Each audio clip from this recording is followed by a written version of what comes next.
Covid. Covid. Covid.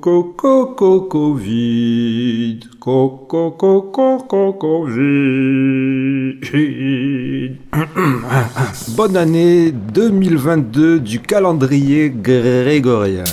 Bienvenue sur Intensément. Je suis Raph et vous écoutez l'épisode 10, saison 2, ou épisode 1, saison 2. Enfin, si on commence à dire épisode 1, saison 2, et pas épisode 10, après ça va être vachement compliqué pour le décompte parce qu'on n'est pas dans une série télévisuelle. Intensément, le podcast qui explore l'univers atypique des hauts potentiels intellectuels surdoués avec un focus sur les réseaux sociaux et médias en ligne. Je suis en train de réfléchir à une nouvelle formule pour cette deuxième saison du podcast Intensément et je ne l'ai toujours pas trouvée. Une nouvelle formule car comme vous le savez peut-être, ce podcast est bénévole et prend beaucoup de temps. Chaque entretien d'1 heure, c'est au moins une semaine de travail de montage. Et il faut compter aussi la préparation de l'entretien, les recherches. N'oublions pas que je ne suis pas neuropsychologue ou journaliste spécialisé, donc c'est un peu compliqué des fois à comprendre certaines thématiques, il faut être dedans. Tout ça c'est bien sûr super enrichissant, pour moi, pour vous, mais aussi bien prenant. Et j'aurais souhaité avoir trouvé la formule magique pour ce mois de janvier, mais ce n'est pas le cas. La magie de Noël est passée et Papa Noël m'a offert un magnifique virus. Et comme vous pouvez l'entendre, je n'ai toujours pas retrouvé l'entière puissance de ma voix. Je sais, c'est très mainstream et j'aurais préféré un variant élitiste, mais celui-ci, malgré 2 doses d'ARN Messenger, de 5G, Snapchat et TikTok, il m'a bien mis sur le carreau pendant au moins une dizaine de jours. Je dois dire que ça a été hardcore. J'ai bien dégusté, enfin façon de parler, parce que j'ai perdu l'odorat et mon goût s'est altéré, et ça signifie peut-être une atteinte neurologique probable. Et comme le dit l'étude blablabla qu'on peut trouver sur le site blablabla, il est donc possible que mes capacités cognitives aient été touchées. Et là, vu que je suis normalement au chiffre portail des hauts potentiels intellectuels, le fameux quotient intellectuel de 130, cela veut dire que je suis aujourd'hui peut-être potentiellement à 128, voire 127,50, et donc je ne puisse plus légitimement prétendre à faire ce podcast. Où j'en étais ? Ah oui, revenons à nos moutons. Donc 10 jours de Covid, qui s'est enchaîné par 7 jours de Covid de mon fils et 7 jours de Covid de ma fille. Ce qui signifie presque plus de 3 semaines à faire de l'isolement, de l'école à la maison, de la garderie. Et bon, donc il n'y aura pas ce mois-ci, j'en suis désolé, d'entretien. Pourquoi ne pas profiter de cet épisode particulier pour discuter avec vous du podcast ? Dans les bonnes résolutions que je comptais prendre pour ce podcast, il y avait aussi celle de partager un maximum l'intimité, entre guillemets, les coulisses et d'avoir un lien peut-être un peu plus proche avec les auditeurs, surtout les auditrices, puisqu'elles sont en majorité. Vous êtes à peu près peut-être 600 à écouter régulièrement ce podcast, c'est pas mal, moi je trouve ça super, ça fait une petite communauté tout de même. Donc voilà, on peut profiter de cet épisode qui ne sera pas un entretien pour faire un retour sur l'épisode précédent qui a fait couler beaucoup d'encre virtuelle sur les claviers, puisque cette tribune donnée le mois dernier à Jeanne Siofachin, dans ce petit espace médiatique qui d'ordinaire porte un point de vue moins spectaculaire, c'est-à-dire ce podcast, ça en a choqué pas mal. D'autant qu'en bon amateur que je suis, je n'ai pas fact-checké chacune des histoires que me racontait Jeanne Siofachin en temps réel, et oui,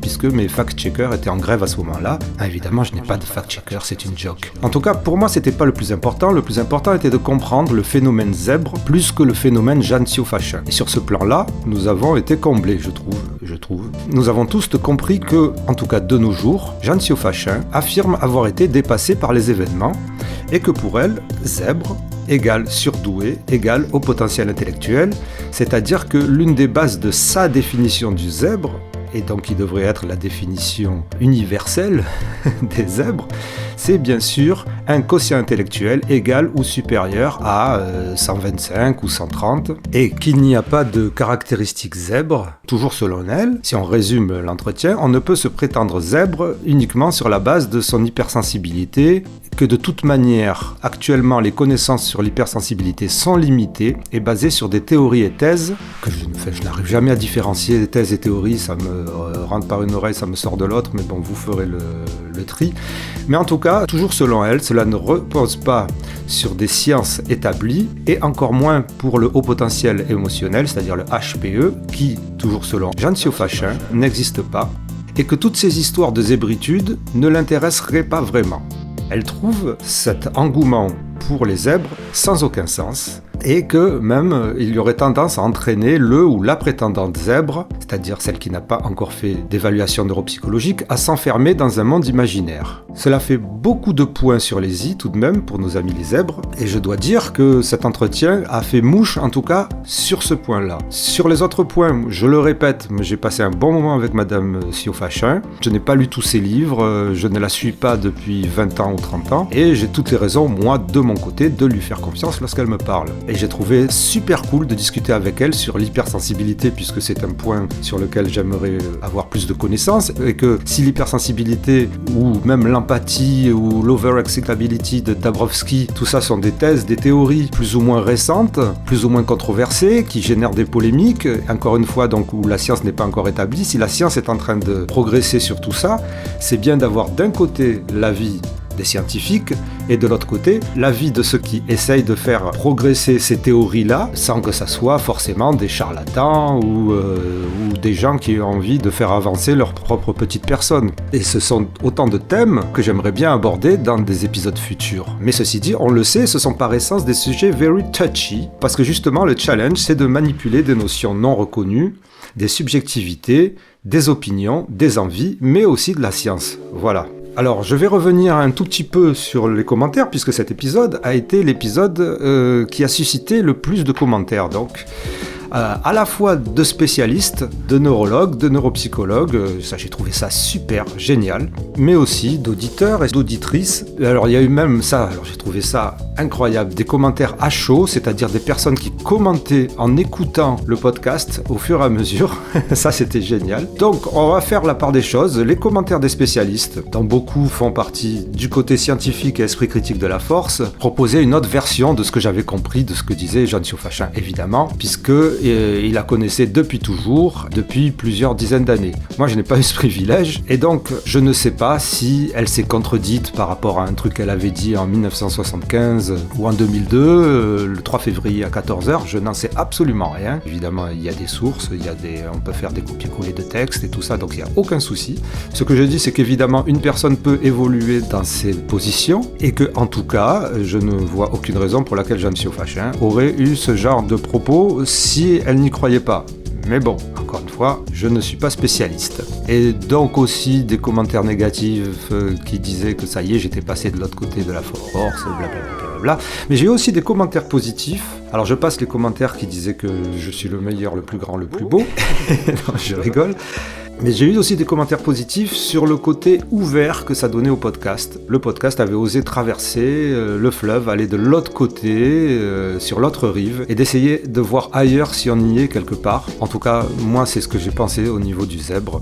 Voilà, je n'ai pas eu de retour de personnes se qualifiant de zèbre. Alors ça, c'est vraiment dommage. Je réitère ma proposition aux administrateurs ou modérateurs de groupes zèbres pour me contacter, pour parler de ce qui se passe au niveau des groupes, principalement Facebook, mais aussi des forums zèbres. Peu importe, l'important c'est d'avoir ce côté zèbre qui pour moi est très important parce que, encore une fois, c'est un sujet qui m'intéresse. Je trouve ce phénomène assez remarquable. J'aimerais d'ailleurs préciser que c'est pas forcément un bienfait d'être catégorisé ou catalogué anti-ci ou anti-ça ou pro-ci ou pro-ça, comme pour ce podcast. Et il se trouve que j'avais contacté un spécialiste assez renommé et très respecté sur le domaine de la dyspraxie et des hauts potentiels intellectuels, et que au final j'ai eu une fin de non-recevoir de ce que j'ai cru comprendre, qui était justement en rapport à cette dichotomie, à la position supposée du podcast. Donc voilà, c'est vraiment dommage, parce que je considère cette personne respectueusement comme étant quelqu'un avec un grand esprit critique et un grand esprit scientifique. Mais voilà. Alors oui, si je veux être honnête, je dirais que le résultat est en demi-teinte. Je découvre avec vous l'immensité des domaines touchés par la psychologie et les neurosciences, et je suis encore plus déterminé à comprendre ce que l'on nomme de nos jours haut potentiel intellectuel. Je ferai mieux la prochaine fois, c'est promis, mais j'avoue que je ne regrette absolument pas cette expérience et que ce petit podcast fasse, je l'espère, avancer les débats. Donc, on continue l'aventure. Le mois prochain, février, alors pour l'instant j'ai pas la date exacte, nous serons avec Nadine Kirsch-Gessner, qui est diplômée en psychologie et en sciences de l'éducation, et la créatrice du site planètesurdouée.fr, et qui est auteur de nombreux ouvrages, dont un ouvrage qui a pas mal tourné, qui s'appelle « Des femmes surdouées ». Donc elle viendra nous parler de ce sujet, des femmes au potentiel intellectuel. Super intéressant de mon point de vue. La majorité des auditrices de ce podcast sont féminines. La majorité des auditrices de ce podcast sont féminines. Voilà, vous savez tout, protégez-vous. J'ai pas commencé en vous disant bonne année, si je vous ai dit bonne année. Alors donc je vous dis bonne santé, protégez-vous de ce virus qui, je vous l'assure, n'est pas rigolo. Voilà, n'oubliez pas donc, si vous voulez aider le podcast, de vous abonner, de le partager, de le liker, de le commenter. Je remercie vraiment toutes les personnes qui écoutent ce podcast et celles qui ont déjà commenté. Je trouve ça vraiment génial. Et je vous dis à la prochaine fois. Intensément, c'est le podcast Divergent.